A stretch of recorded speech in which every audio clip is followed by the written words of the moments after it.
Okay, today I'm going to be showing you how to change the rear shock absorber top bushes on an Abarth 595. First thing you're going to want to do is make sure that you've got the wheels chocked at the front before you jack the car up for safety. Okay, these are the tools that you're going to need to do the job. First of all, you're going to need a trolley jack and an axle stand with something to protect the underside of the car. In terms of the actual tools, there's not too much that you need. So you'll need your wheel socket, 17mm for taking off the wheel bolts, your locking wheel nut key. You can need a 15 and a 19mm socket, a breaker bar, a torque wrench that can do up to 100 Newton meters, selection of hammers. You're going to need your new bushes. This is the PowerFlex kit. It comes with some bits. I've already done the other side, so this is just half of the components. You're going to need a screwdriver and a rag for popping off the centre cap with, and you're going to need a selection of big sockets to get the old bushes out with. So this one is a 36mm and this one is a 24mm. Now there's two ways of doing this. You can either pound it out with a hammer, or you could use a bit of threaded rod with a selection of washers and nuts to pull the old bush out. You might find that you use a combination of both of those methods. So the first thing that we're going to do is pop the wheel cap off, then loosen the wheel bolts, and then I'm going to jack the car up.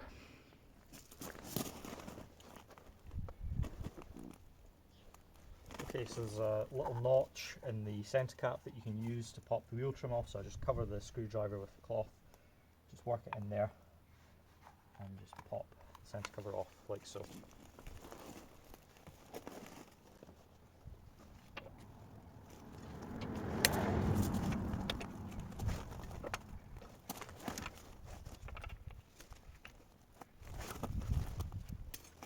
Okay, so with the wheel nuts now loose, I can jack the car up.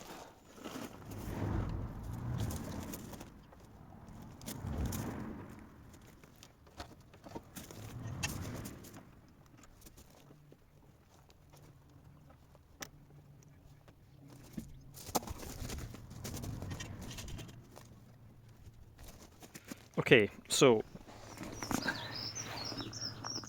like to use the strong point at the back of the body here to jack with, and then I've got the axle stand under the main strong bit of the torsion beam. Now don't let all the weight come and sit on this, try and keep as much of the weight on the jack as you can and just have that taking just a small amount of the weight, because otherwise what it'll do is it'll compress the shock absorber and then it'll put the bolts under tension when you come to get them out. So there's only two bolts that you need to remove. There's this one up here, which is a 15mm, and then down at the bottom of the shock absorber down here is a 19mm. They're both quite easy to get at, so I would suggest that if you don't have power tools, then just use an ordinary socket and the breaker bar. But I've got an impact wrench, so to save a bit of time, I'm going to use the impact gun to take the bolts out.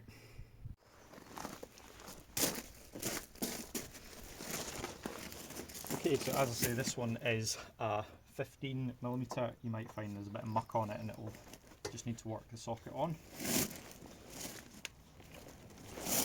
And I'll just take my impact gun and undo it.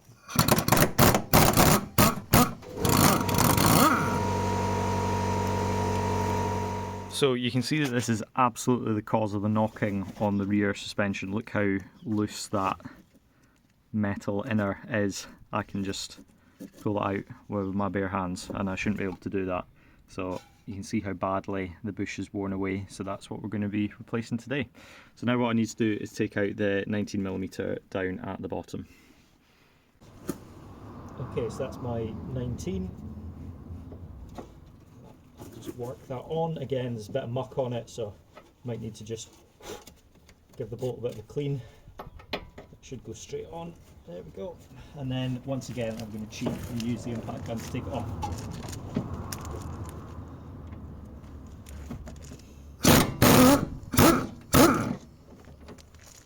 Okay, and just like that, the bolt should come straight out. Okay, so now that we have both of these bolts out, it should be quite easy to just work the shock free. There we go. Just like that. The bottom one's usually the tougher one to get out, but it should come away pretty quick. And again, you can see just how bad and elongated this bush has become. Okay, so now I've got the shock absorber off the car, I've got it in the garage. So there's a couple of different ways of trying to get this out. One I've found more success with is using the threaded rod as a puller. The other way of doing it is to try and beat it out using a big hammer. Personally, I find the easiest way is to try and pull it at least part of the way through, and then you can use the hammer to finish off getting it out. But if you start just using the hammer, because it's rubber, it'll just bounce rather than actually moving the boot. Okay, so I'm going to set this up with a puller system. So what I have is my big 36mm socket. Now I find that you need to use one about this size because it allows you to get some pressure on the metal eyelet, but it's big enough to allow the rubber bush to come through. So when you use a socket on the other side, which needs to be smaller than the eyelet, so this one's a 24mm, I found that to be about the right size, then what happens is as you squeeze the silver one, it pushes the rubber bush through into the inside of the black one. So the way I'm going to set this up is I'm going to use my bit of threaded rod with two nuts locked together on it and some big washers to give me something to bite against. I'm going to feed that through my black socket like so, and then pass that through the eyelet of the shock absorber bush. I'm now going to take my 24mm and put it over, and then what I can do is take my two washers, drop them on, and then put my nut on. Now this is quite well used, this bit of rod, so it's a little bit bent at the end, which can make it a bit of a nightmare to thread this on. Might need to use the spanner just to help it.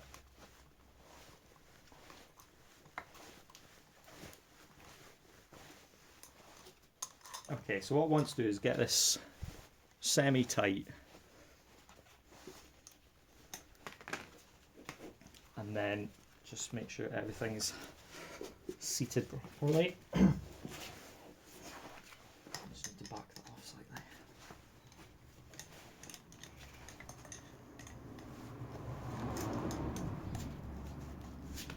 Just make sure that the black socket is nicely seated before you start tightening this up.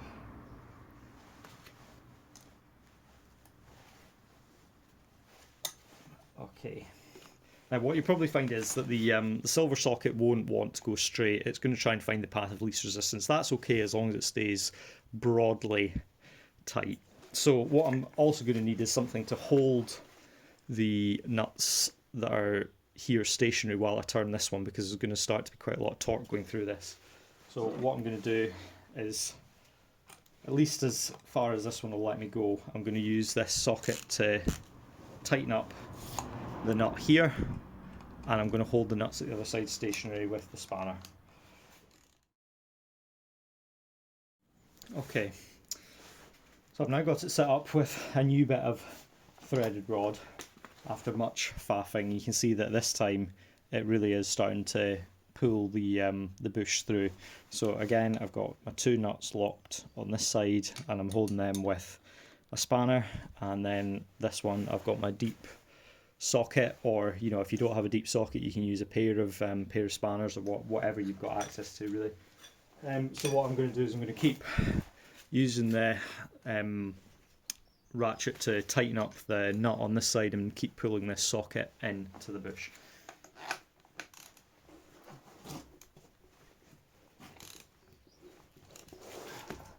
Make sure that you can actually see what I'm doing here.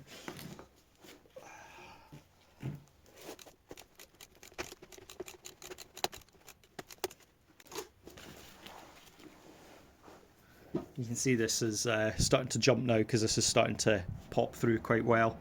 What I'm going to do is I'm going to keep tightening it as much as I can, and then eventually I might need to use the hammer to beat it out.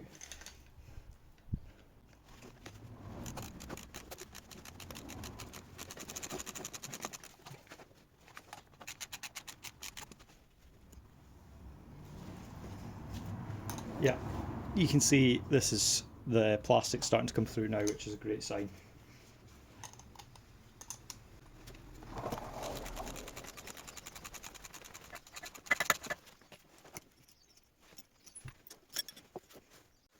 Okay, so as you can see, the bush is almost out. I can just about move it with my fingers. So what I'm going to do is I'm going to use the hammer now to beat it out the rest of the way. Now, the best way to do this is to have it press onto the inside of this this big socket, but you can see because it's coming out at a bit of an angle, it's not really going to work like that. So I'm hoping that because it's not very stuck in, that I'll just be able to rest it on the socket and beat it out with the hammer like this.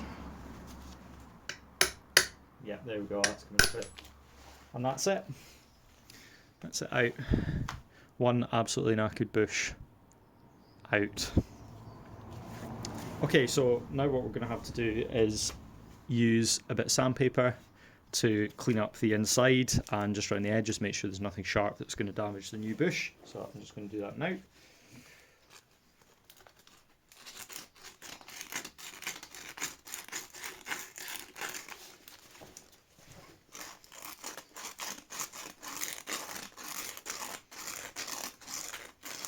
You don't need to go too mad with this, it's just enough to take off any sharp edges or corrosion. Sorry, messing with the camera there.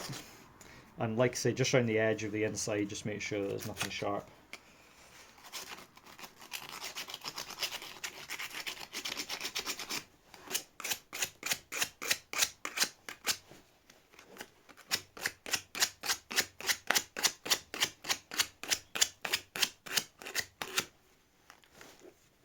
Okay, fairly happy with that. You can see the inside is not in bad condition at all, and there's not really any sharpness on the outside, just a bit of flaking paint. So now what I can do is go and get the new bushes and install them. Okay, so first thing I'm going to do is just use a cloth just to remove any dust or muck that's come from the sanding. Okay, so as you can see, the replacement Powerflex bushes come in two halves. They also have a steel insert that goes through the middle of them. So you'll use the grease for the steel insert to make sure that it runs smoothly inside the pair of bushes. You also get some big plated mudguard washers. They go on the outside of the bush on each side. There's two of them when you're installing it. So the first thing I'm going to do is I'm going to separate the bush like so, and I'm going to take the first half of the bush. You don't need to grease the outside of these, but just take the first half of the bush. I'm just going to work it in like so. And then what I'm going to do is take the second half of the bush and just work it in the other side like that. Now, what you might find is that they don't quite go flush, and that is normal, that's fine. What I'm going to do now is take a little bit of the Powerflex grease and just squirt it into the middle, like so. And then just use a finger to try and spread the grease around the inside. Okay, I'm also just going to put a little dab of grease on the outside of the steel insert, and I'm just going to spread the grease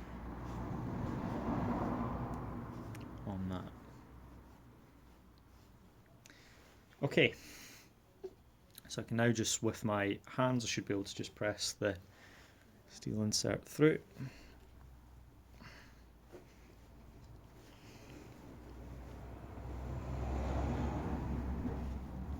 You might find just getting the two halves lined up just a bit tricky.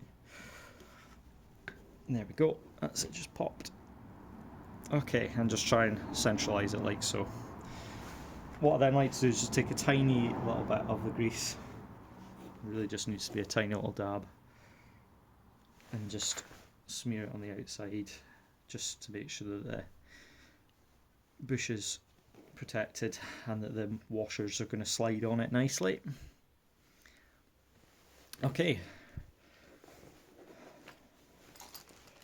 Now, as I say, these washers, a pair of them, they're going to go, when we put the bolt through, they're going to go on the outsides of the bushes like so, and then the bolt goes through the middle.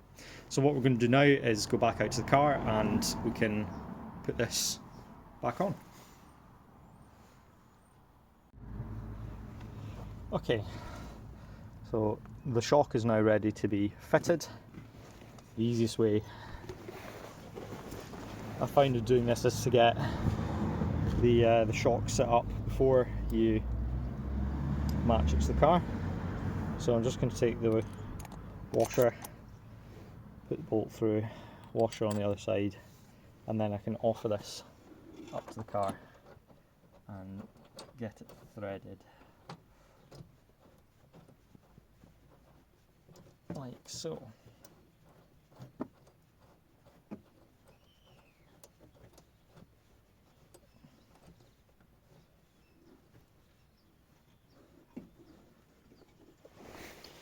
Okay, so now what I need to do is locate the lower bit of the shock back into place, which you can usually just do with your hands like that. If not, use a soft mallet just to tap it into place. So now what I need to do is try and take the bolt for it and feed it through. Now you might find that the alignment isn't quite there, in which case you might need to play about with it a wee bit until you get it to fit. I think this one's going to be like that. Let's see. Will it do it for the camera?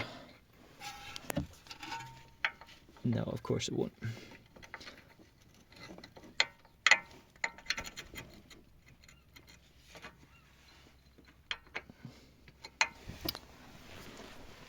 I think I'll just take some of the weight off. There we go. And that should hopefully help to line this up. There we go. That's more like it. And I'll just use this to... There we go. And then I can use my 19mm socket to do that up with. So it's always good to make sure that the thread is started properly before you start doing it up with tools. So what I'm going to do is cheat again and use the impact gun to do this one up.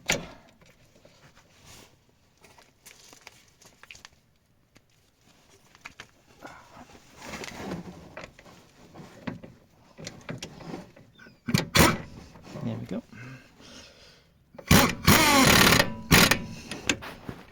Okay.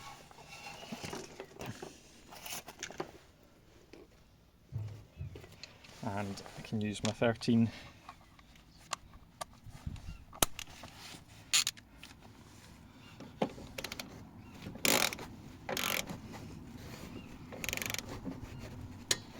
Okay. Now, it's important that you use the torque wrench to do these up. So the top one is 70 Newton meters. The top one is, the bottom one is 100 Newton meters. So what I'm going to do is I'm going to set my torque wrench up and get both of those tightened up now.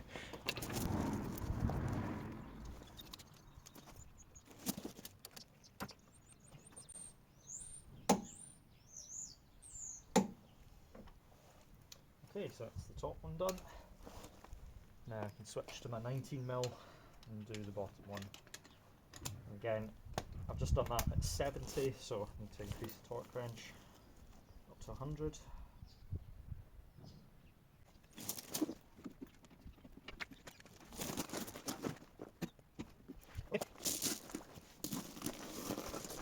So that is the new bush in place. So all I need to do now is refit the wheel, do the wheel nuts up. They also get tightened to 100 Newton meters, and then I can take the axle stand out and lower the jack down. These should be much better than the one that came out. You can see how much chunkier, beefier they are. That should solve the knocking that I was getting on this car. So hopefully that has been useful, helped someone else do this job, and see you again for the next one.